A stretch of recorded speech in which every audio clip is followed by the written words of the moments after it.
95-year-old woman named Doris Payne, whose life has been anything but ordinary. Fake identities, forged passports, and traveling the world to steal expensive jewelry. This is not fiction. This is Doris Payne's real life.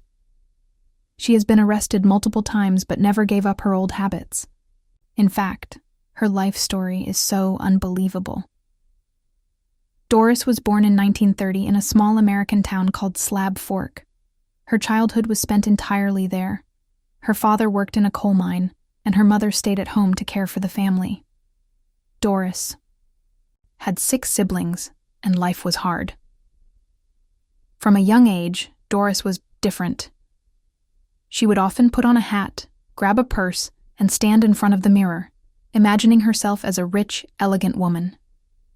Her family wasn't wealthy, but Doris always dreamed of a luxurious life, and she was determined to get it, no matter what. But things at home were painful. Her father was abusive, regularly beating her mother. Doris grew up watching this violence, and it left a deep mark on her heart and mind. She used to lie awake at night, thinking of ways to rescue her mother from that toxic home. The first theft one day, when she was just 16 years old, Doris had had enough. She got on a bus and traveled to a nearby city called Pittsburgh. She walked into a jewelry store and somehow managed to steal a diamond without anyone noticing. Back then, there were no security cameras, and store security was minimal. No one expected a 16-year-old girl to steal a diamond.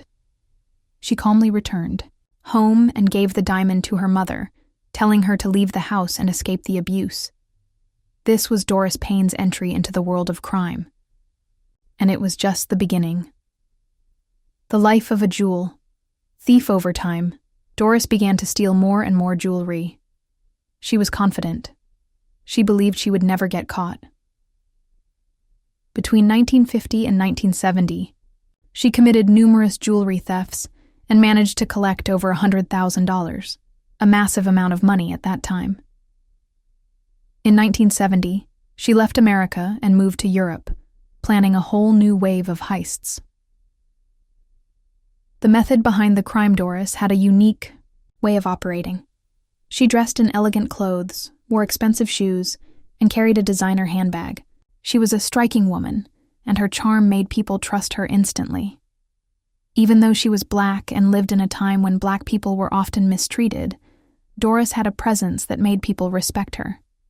She would walk into a high-end jewelry store, smile at the salesman, and politely ask to see their most expensive pieces. While trying them on, rings, necklaces, bracelets, she would chat casually, distracting the staff.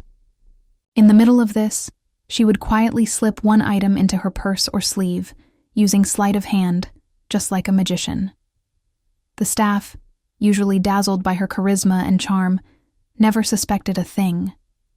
She would thank them, smile, and walk away, without buying anything, and without anyone noticing what she had done. The Europe heist, her first European theft, happened in Monaco, where she stole a 10-carat diamond ring worth $500,000.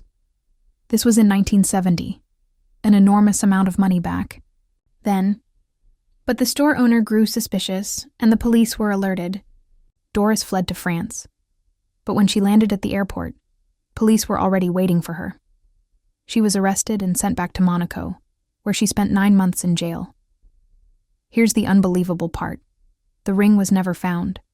No one knows where. She hid it. Doris never revealed her secret.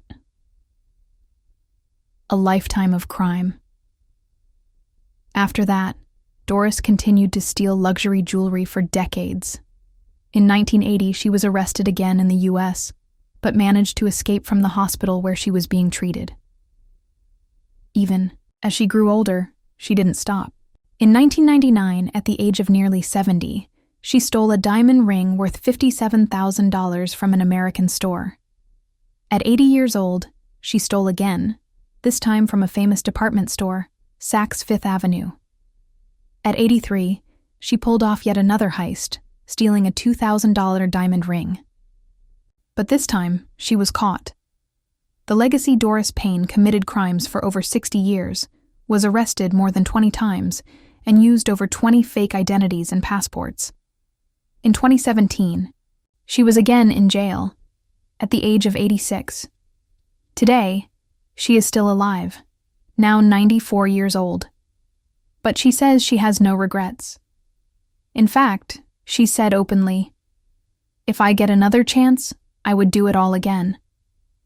Her life has inspired several documentaries, and now, a feature film is being made about her. Her life has inspired several documentaries, and now, a feature film is being made about her.